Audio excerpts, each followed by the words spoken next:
Welcome back to Breadcrumbs for Life, where simple steps lead to real results. This is Frances, and this is Financial Friday. I was cleaning out a couple of boxes this week that I've been putting off for a long time, and I was throwing away papers, and I found this envelope, and inside it was two Universal Studio gift cards. $50 each. And I thought, man, I didn't know I had these. And I hadn't been to Universal Studios in a couple of years. So I figured I bought them for that reason. And I'm not going back anytime soon. And I didn't think my family was either. So I just looked online and found a place that would buy them. And just like that, I had extra $100 that I didn't even know that I had. Well, they took a little fee from, so it was a little bit less than $100. So that was my surprise for this week. That was surprise money. And the thing about surprise money is it feels a little different. It feels like it's free, like it doesn't really count. And that's why it just disappears so fast. Pretty much as fast as it shows up, it disappears.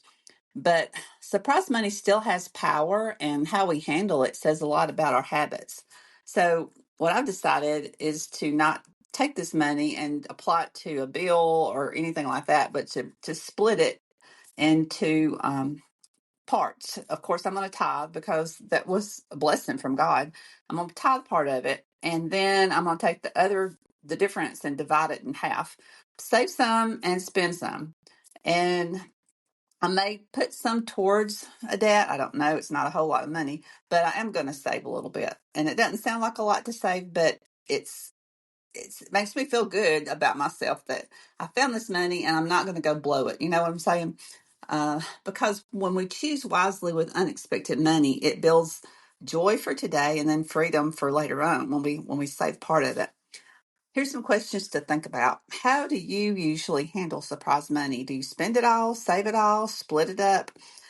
What financial goal could you move closer to if you set aside part of your next surprise money?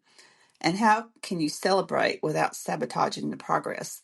So the thing is to plan ahead and say, next time I have surprise money, I'm going to do this with it. You maybe a while or maybe next week. You never know. You might need to clean out a box like I did.